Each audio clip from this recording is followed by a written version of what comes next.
Welcome, thanks for coming. I was kind of surprised to see so many people. I thought this would be a bit of a graveyard shift, the first session after the party.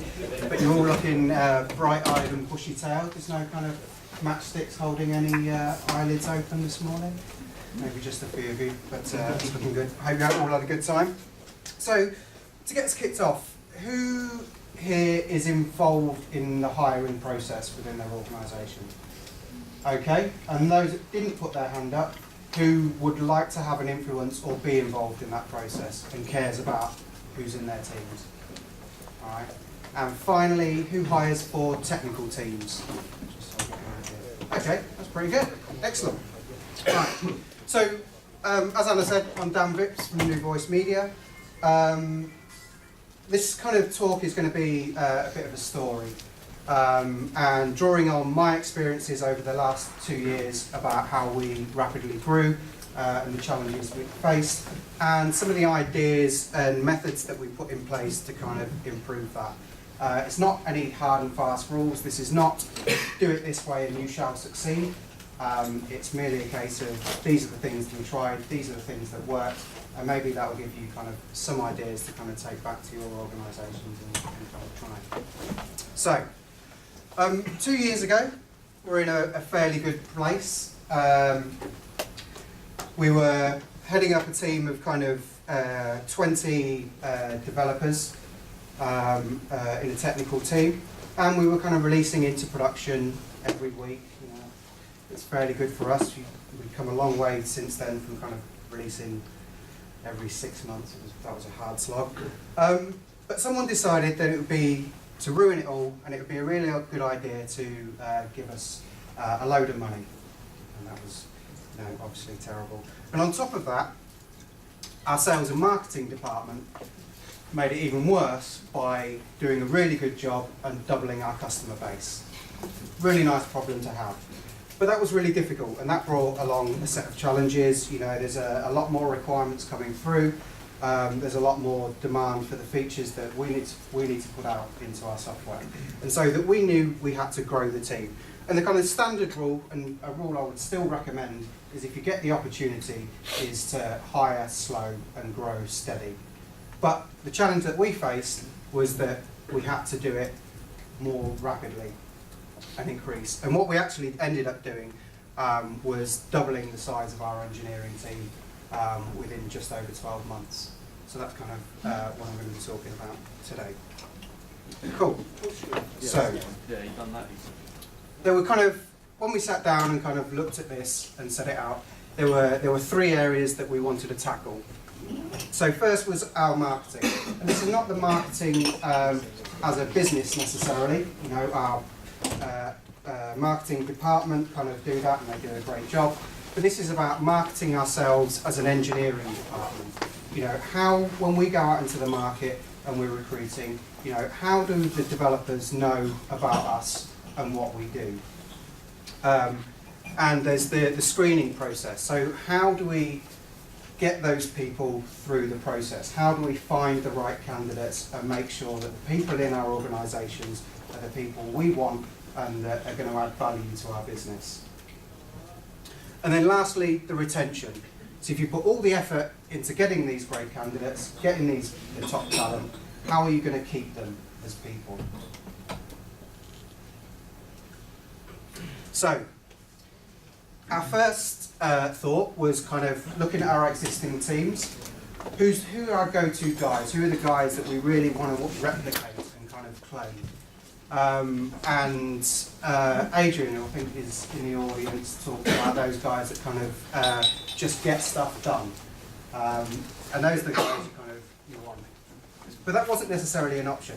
And we didn't want to kind of necessarily keep that status quo of the level of the teams that we have already. We wanted to set our aims a lot higher. And obviously the technology for cloning apparently is only for sheep at the moment still.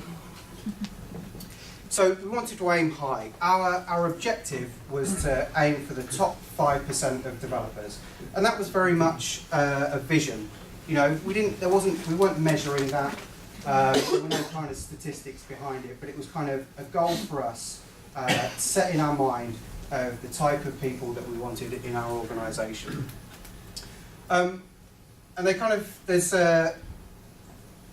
I wasn't sure whether I didn't really want to grade, but I think it is necessary. There are engineers and there are people in your teams that you have to kind of assess and kind of grade, and there's kind of A level, B level, and C level, if you like. So what we wanted to make sure that we're aiming at to grow the right teams and to seed that growth is look at the A level developers. And the theory goes that A level developers will want to work with other A level developers, and they will attract other A level developers into your organisation. And the kind of B-level developers, they want to stay where they are. They might attract C-level developers because they want to kind of maintain their kind of status in the company. But we want to make sure we're aiming for the top. And there's a kind of disclaimer, I suppose, before I go on. I'm going to use the term developers, call it engineers, but hopefully this is going to apply to whether you're a tester, scrum master, product owner, business analyst, any of the other roles that kind of work in those technical teams, or even possibly kind of outside technical teams. But for the purposes of this, I'll be using developers. Okay. So, it's out there in the industry, it is very much an engineer or a developer's market. They're really able, from my experience over the last couple of years, to demand the right jobs. And I've seen a large increase in the kind of contracting market as well because of that. Finding permanent developers and high-skilled developers is very tricky. And we kind of trying to attract those candidates. We, as a small company in Hampshire, we're not the Googles and the Facebooks of the world. We can't offer gourmet free lunches, the office segues, and the three-figure salaries. And it's not, in terms of getting those and putting our jobs out there, it's not a case of just putting a job description on the website and suddenly we're flooded with people. We can't just simply go to the job boards and suddenly find we've got a load of CVs on the desk. It's a lot more difficult than that. So we wanted to kind of know one of the things, as we can't compete with those bigger companies, they've got far more investment, far more money than we have, how can we, as a small organisation, what can we offer to our candidates? Why would they want to come and work in our business and our engineering team and our organisation? So we had to look at what are the tools and weapons in our armoury that can help us achieve that. And one of the things we wanted to do was take the opportunity to make the most of our size. We're a small company. As an engineer, you can kind of come in and really contribute. You can influence the decisions that get made, and you can kind of make that change and kind of lead that change in the organisation. So it was about trying to communicate their ability, and you're not going to be just come in as a number. You're not going to be going sat in pod 101 over there in the corner with the thousands of other people and just go away and code in the corner. We were trying to make the most of that. So what we tried to focus on was putting our culture in terms of the organisation and the values that we have at the centre of everything we did.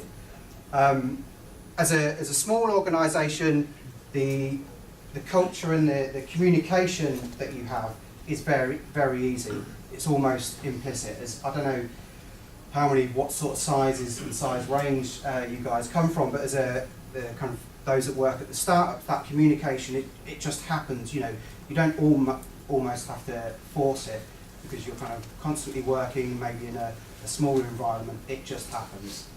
As you grow and as you expand, that communication and that culture can get diluted, and it's extremely hard to continue. And we wanted to make sure that was kind of top of our list of things to do, that we maintain that culture that we had. So, we wanted to look at the experts, and So one of the ways, there were kind of two types of experts, and anyone in human resources here? Yeah. One or two? Okay, so hopefully this won't offend you, but we don't, as an engineering team, and I'm sure it won't, don't worry, I'm not going to say anything really bad. From my point of view, it's not HR's job to go and find you the candidates. It's not HR's job to employ the people that you need. They're there as a function to advise and help you. But you're the experts, you're the people in the engineering team.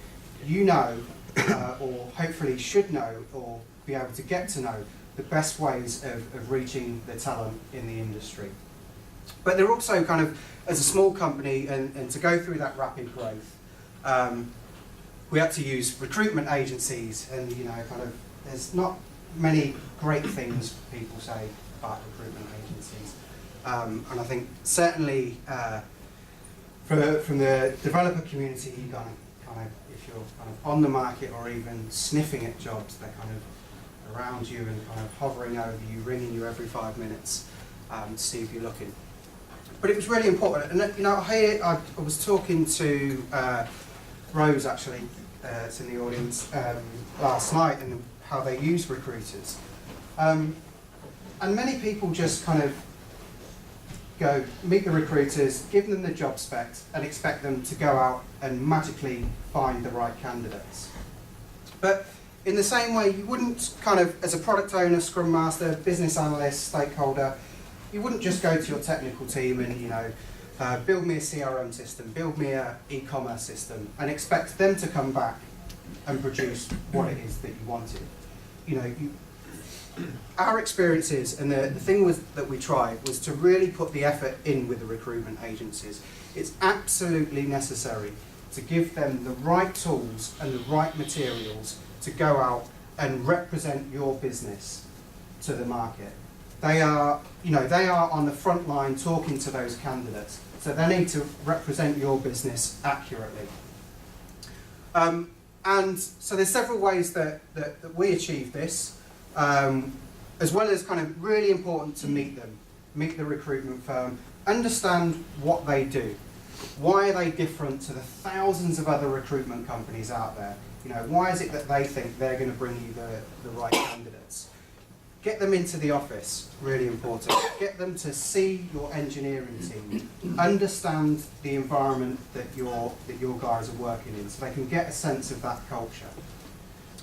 But you also, so the other thing that we tried was giving them, in terms of the materials, we were able to provide them with our blog articles. So we have kind of a dev blog, which is obviously our company blog, which is kind of more product and industry stuff, but we have our development blog, which is particularly about what we do in the engineering team, providing that to them, all the activities that we do, such as the hackathons, the lunchtime learnings, our recruitment video, which seemed to work really well, which is kind of just a YouTube video about interviewing kind of some of our developers and some of our teams, and getting them to talk about what it was like to work at the company, and kind of social media. So providing them with Twitter lists of all our engineers, so people could go on and look and see from the developers what they're saying. And we're pretty open and free about that. If developers are on kind of Twitter, or any of our teams are on Twitter kind of moaning about stuff, that's absolutely fair enough. But we wanted our candidates to kind of get a real view of what it's like to work in our teams. And by giving the recruiters that, they were able to supply that to the candidates right up front. So they've kind of got it there on a plate, and they can get a good view of what it's like to work for us.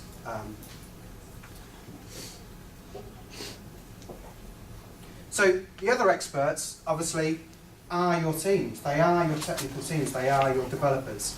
Dan Pink's book, To Sell Is Human, kind of nails it, really.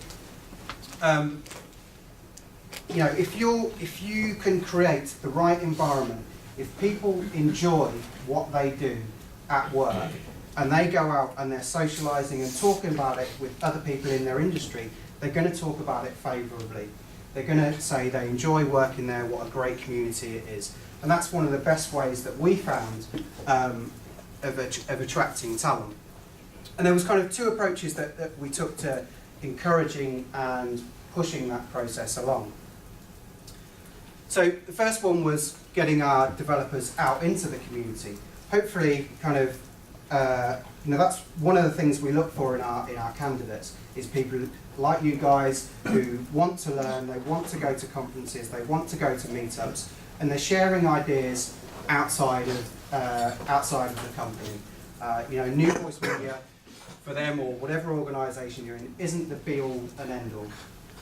And there's plenty of people kind of, don't mind saying this, doing things better than we are, that kind of we look to, and we want the guys out there. So, kind of, how do you encourage people to go to meetup? Some people just don't have the time, and that's fair enough. But there are going to be those people that do want to get out there, do have the time to go out. So we kind of promote all the, because one of the most common things that I found is, people often say, oh yeah, I'd really like to do that. But they just didn't know about these events. They didn't know about these meetups that were necessarily happening. So it's about promoting those in your team.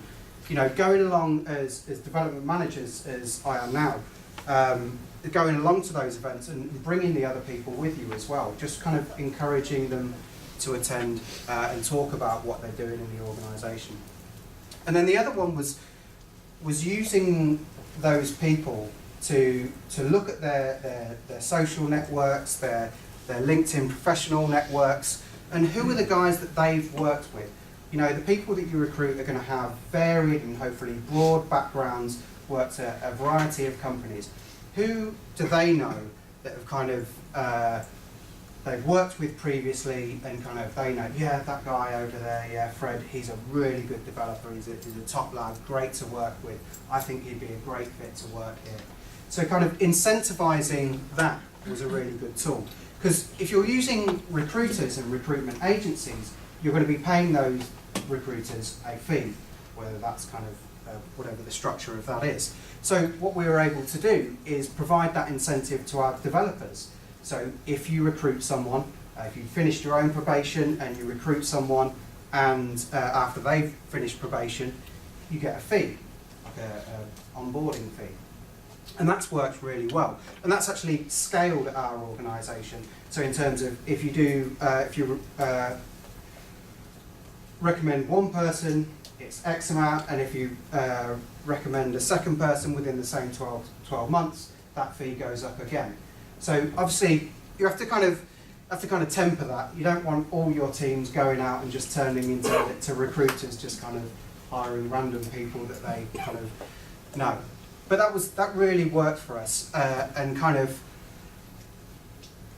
by having those recommendations and the people that worked with that the developers know, it was kind of, you've already got most of that there. That personal recommendation that you get was really good. So, if this works, and if everything's gone smoothly, and it's not happens over a long period of time, it's not just yet go out and do these things and then suddenly it's great. You end up with a large stack of CVs on your desk. Great, perfect, lots of candidates, excellent. So how do you get through those? How do you sift through those, work out which ones you want and which ones you don't want? And if you're really skilled, and it's not unreasonable to think that those people on the market, if developers are using recruitments or being represented by agencies, that they're using more than one agency. That's quite common and perfectly acceptable. And also those agencies, it's not unreasonable to think that they're representing several clients who are looking in the same pool that you are of talent, and are putting several jobs forward for them to choose from, if they're really good. So, what the aim of this, and kind of looking at this whole process, was to reduce their time on market. So the developers, if they're really good, they're going to get swamped with kind of job offers and applications. and if they're really good, they're going to get taken off the market really quickly. So the aim of looking at this process was trying to reduce that amount of time. So it's kind of similar to your kind of, I suppose, well, yeah, your kind of lead times or cycle times in software. You want to kind of reduce that and get them off the market. So, in order to do that, we kind of came up with this 4-stage process. The first stage is obviously reviewing your CVs.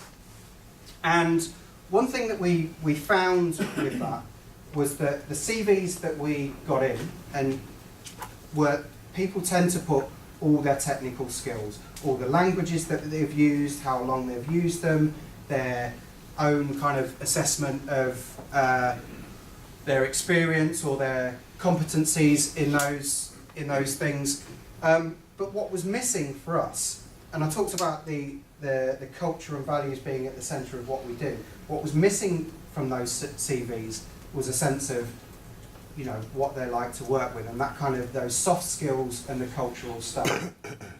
And so it wasn't until we kind of got to the phone screen stage, or even possibly to the face-to-face stage, that we maybe realised that, you know, they're the most talented people, they're really skilled, but they don't have the right cultural fit for us.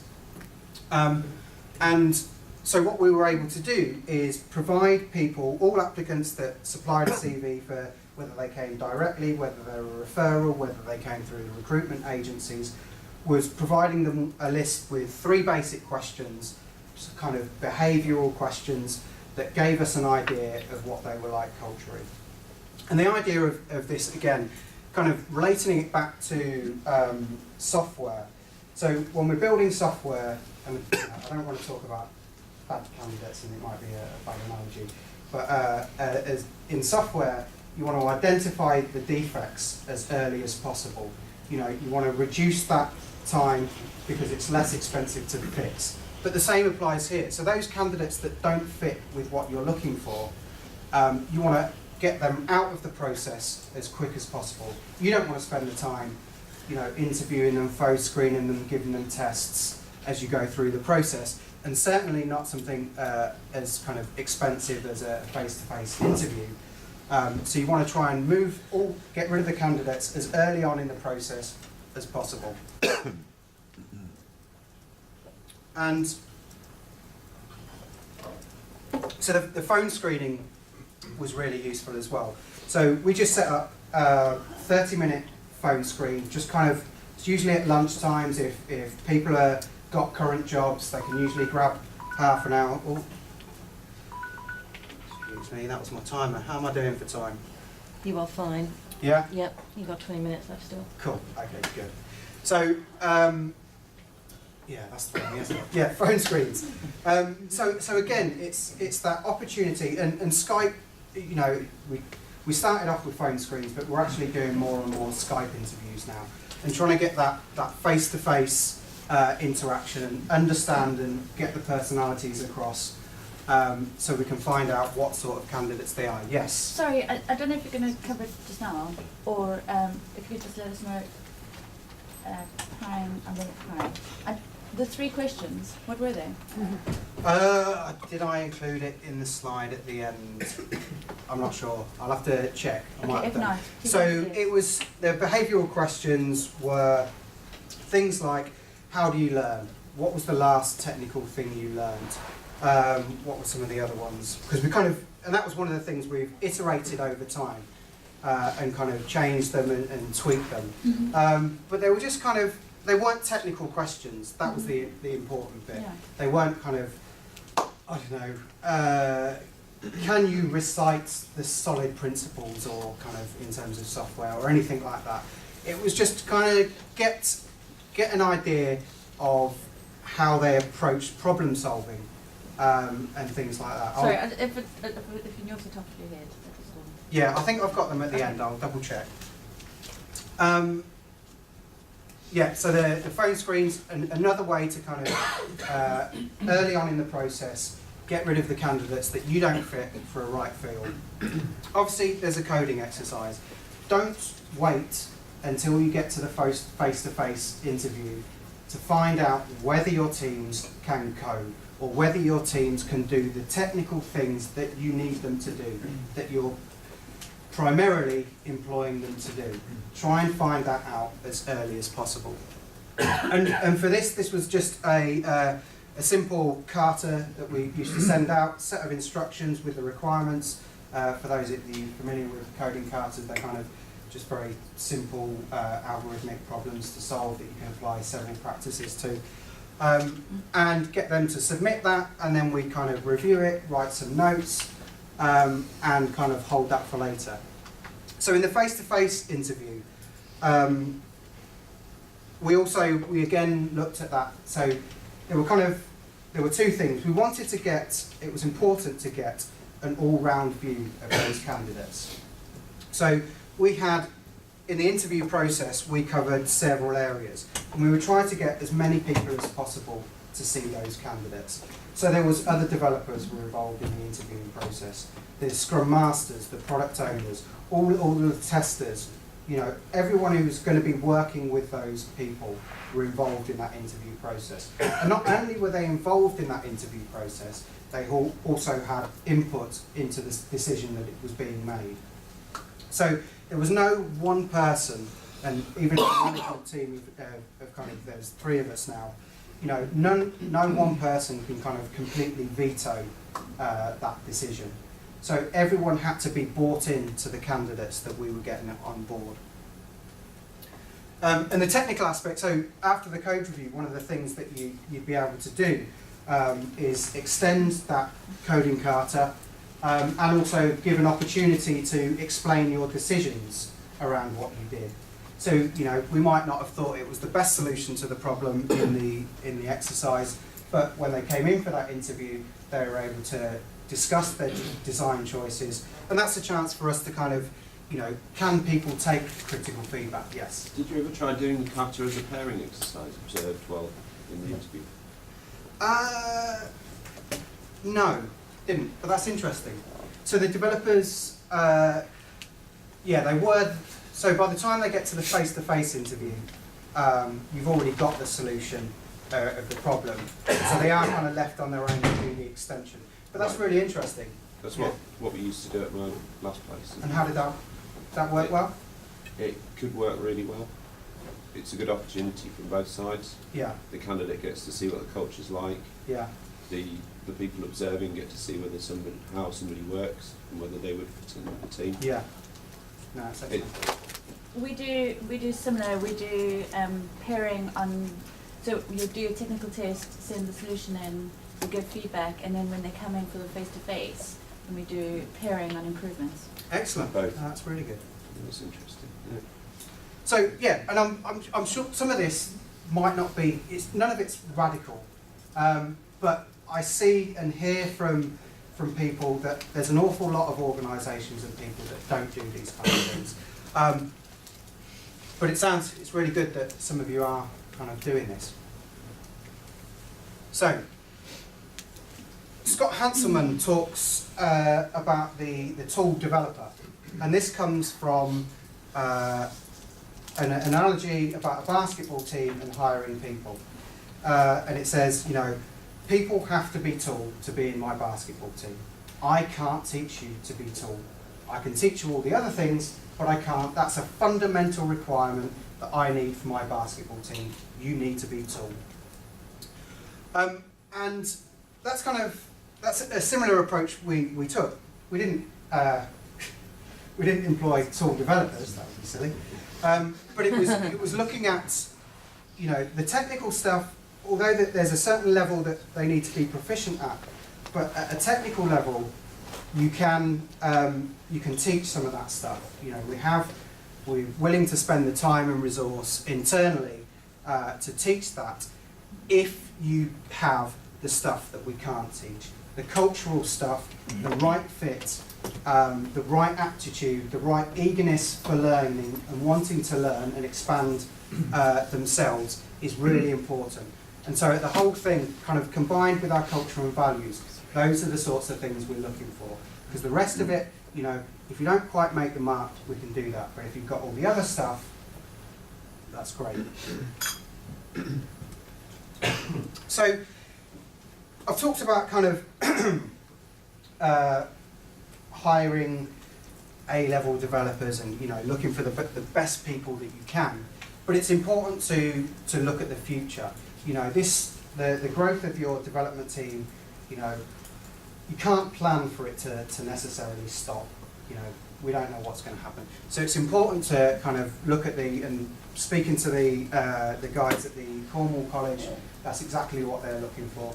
And looking for a range of kind of levels throughout your organisation or your teams. So looking at graduate programs, looking at internships, where you can kind of mould those people into the developers that you want them to be tomorrow.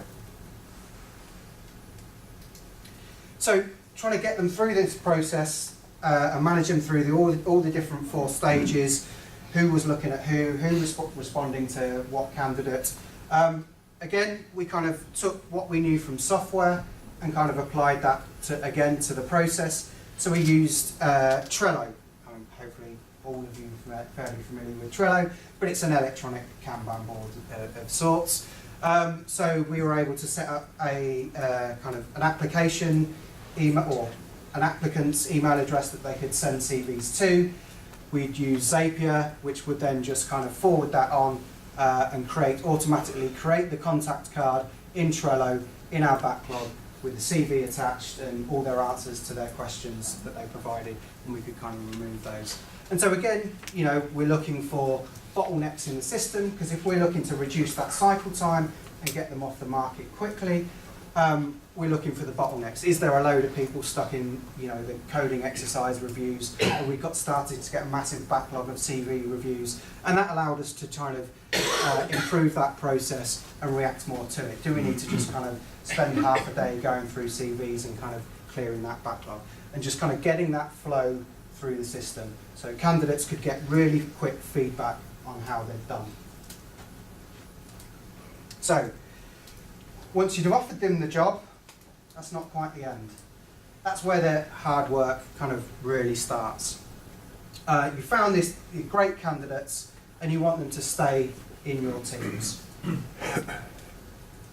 So, and you don't want to accept people kind of leaving. You know, there are a variety of different reasons, but you know, for us it was important, if there was someone that left the company, it was really important for us to understand why. Was it something that we were doing? You know, if you have to fire someone, heaven forbid, you know, a fire is a bad hire. That's the phrase that we go by, and which is why we spent a lot of time and investment in the recruitment process. But if you do, it's important to kind of, what was the, you know, essentially what was your root cause analysis of why that person left? Is there something that you're not doing that you could have done for that person? And if someone has to leave, then you need to make sure that you have done everything you can to try and help that person and make that kind of relationship work. So, in order to maintain and retain people, one of the most popular things when we're looking at candidates and we're asking, you know, why are you looking to leave your current role? And the most common by far response is, I've outgrown the organisation, I'm bored, I'm not challenged. Those kind of things. So it's really important to kind of make sure that you're going to deliver that stuff to your staff. So 360 reviews. I mean, how many people do some sort of annual review process? Quite a few. Crikey, I wasn't expecting that many. So, and that's 12 months for all of you that put your hand up. We do every 6 months. Yeah. So, so one of the things that we wanted to do, an annual review, whether it's 6 months or 12 months, we felt that wasn't a continuous feedback loop that we needed to have. And you might have other ways of dealing with that. So if your staff, if your technical staff, whoever they are, is not performing or not achieving what you want them to achieve, finding out in 12 months' time and you're completely oblivious to it, and then getting told, oh, it's time for your annual review, you're doing terribly, isn't good enough for us. So we wanted to make that cycle time and that feedback loop a lot shorter. So we would have one-to-ones with our staff every 2 weeks. So every developer, every tester, every Scrum Master gets a dedicated 30-minute slot, every calendarised, just so it's not, doesn't have to happen, it can be kind of flexible, but it's just that metronomic meeting that happens. If you've got something, if your manager's busy and you can't get to see them, you can't get that FaceTime with them, there is always a 30-minute slot to sit down and talk about things.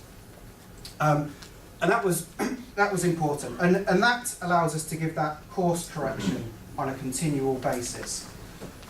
So, you know, and it's kind of, for those of you that are involved in coaching, it's all about kind of listening to your candidates. You know, if you want to increase their learning and make sure that they're being challenged, you need to listen to the things that they want. Excuse me. Yes. How often did you say you do your one-to-ones? Every 2 weeks. But, you know,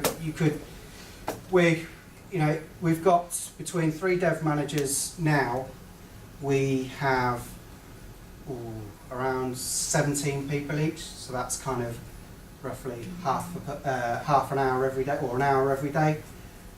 Kind of can be difficult to work out. So, you know, but if it was, the point is, don't leave it till 6 months or 12 months. Try and give that continual feedback. And you might have other methods of kind of employing that. But our one-to-one sessions is half an hour where kind of, and we even allocated it, so 15 minutes is to talk about at the start, to talk about the things that the candidate wants to talk about, and the 15 minutes at the end was to talk about the things that, you know, your manager wanted to talk about. So it's important to keep this exchange of kind of values.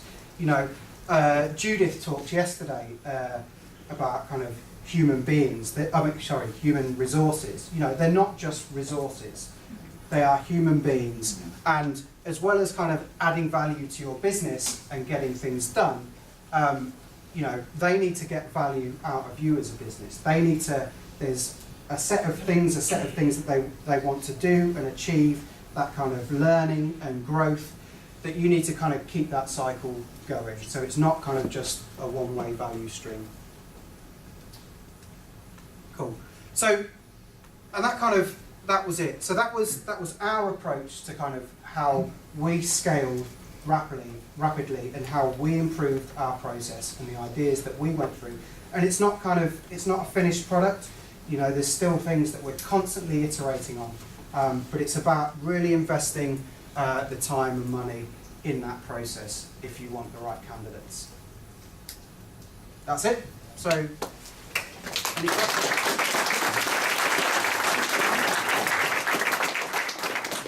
One from Rachel down here. Hiya. How long is the process from, I've got a recruitment at the moment, but I work in PR and marketing, Yeah. so it's a PR job. But, so how long is the process from, you know, saying like we need someone to having them in the team? So I'm not sure we've got any measures for that, but the kind of cycle time between receiving an applicant's CV and a job offer is as quickly as 2 weeks. Okay.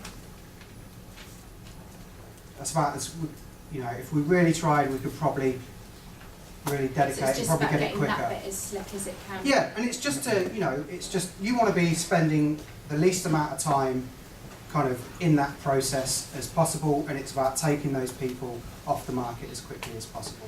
You know, and it is quite difficult because it's not necessarily a predictable and constant flow of people. It can be a very ad hoc thing. Some weeks you have to spend a lot of time, the next week, you know, you might not have a long list of candidates to go through. Any questions? Lady at the back. Oh. When you talk about cultural fit, what actually, what was your cultural criteria? So, we came up with a list of values, and so I didn't put there's kind of a short paragraph for each of these, but just to give you an idea. You can't dictate a culture. It's something that you have to maintain and kind of, I don't know, I suppose it's kind of almost gardening. If you kind of ignore it and don't pay attention to it, you know, the weeds will grow and the cracks will start appearing. It is something that you need to be very conscious of. How do you do that? I don't know. I think if anyone could answer that question or had the silver bullet for that, I'd love to know, that's for sure. It's a very difficult one. But, you know, it's kind of, in terms of, it's the learning stuff for us. So just setting up the environment so people are able to learn. You know, whether it's you're offering, doing, you know, the hackathon, which gives people the freedom to work on projects and grow their own skills, whether it's the lunchtime learnings to exchange knowledge, and just trying to filter that around. There's all sorts of things, but I think the one thing you do need to do is keep working on it, and just people give that encouragement. But you can't dictate it. Do you, so this list of things, do you kind of have a particular way of assessing them, or is that more of a vibe that we're thinking about? It is very subjective, and it is quite difficult. But it is something that we go through all of the time, and we're looking for examples that they're doing in their work that satisfy these. Because, you know, the metrics in kind of software and you know, in assessing developers' performance has always kind of been controversial. You know, whatever metric you give, whether it's kind of, if it's for testers, the number of bugs you fixed, whether it's the lines of code you write, all of those metrics can be gamed. And, you know, they can, any clever people will give you every metric they can. Just to say, there's quite a lot written on this kind of approach. Big corporates and big HR tend to call it competency-based management. Yeah. And some of it they fuck up horribly, but there is some interesting stuff. And the way to think about this is if somebody gets the job done, but you're still not sure that they've got it, like the how they went about it doesn't fit with how you are as a company, that's when this stuff comes into play. So it's almost, first they've got to get the job done. If they get the job done and you're still like, whoa, hang on, I'm not sure we should have trampled over those dead bodies. Then such a lovely way to put it.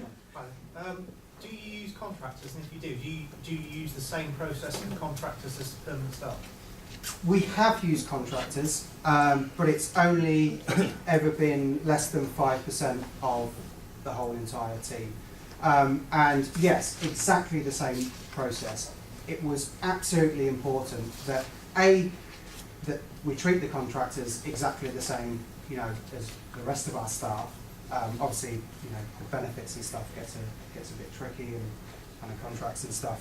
But it was absolutely, you know, they're no different. They're human beings, whether they're on a contract role or a permanent role. It makes no difference. We want the right people.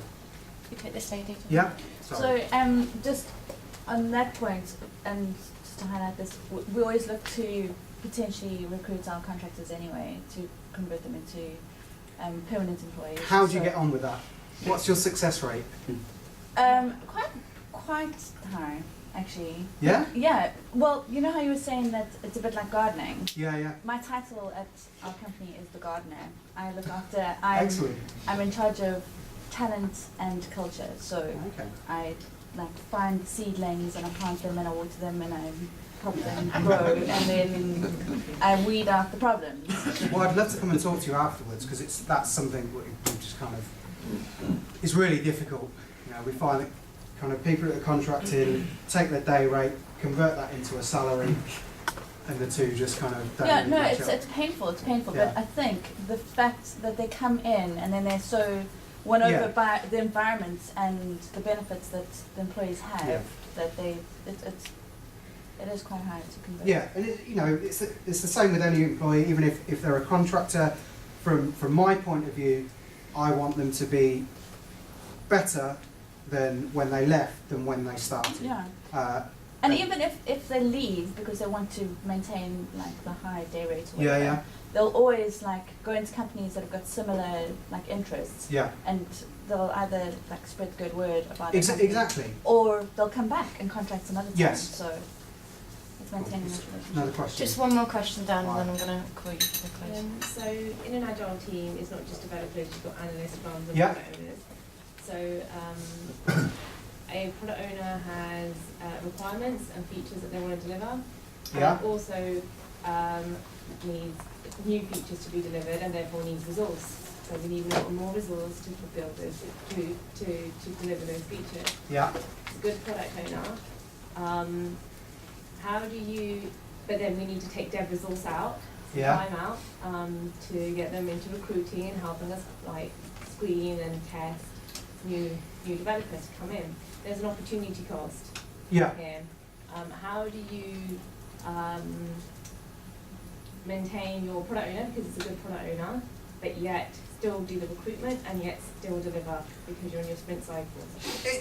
I suppose it kind of, I suppose there is a negotiation there, but it's almost, we treat it as, it's almost a tax that you have to pay. You know, in the same way that you, I don't know, whether you're kind of dealing with technical debt or you're doing work in your teams that's not directly contributed to business value, but still, you know, or can't directly be contributed to business value, there's still kind of a tax that you have to pay. But yeah, it's not been that intensive. We try and kind of keep their involvement to a minimum. So they only tend to get involved in the coding reviews and the face-to-face. So hopefully, you know, that's never necessarily been a problem for us. But yeah, I suppose it's a negotiation, isn't it? And you know, if you've got, it depends how many developers you've got. I suppose if you've only got 2 developers, and then you're taking out 50% of the resource. So I suppose it depends on the size of the teams. I'm going to put it to a close there, Cool. Dan. Thank you No very problem. much. Excellent.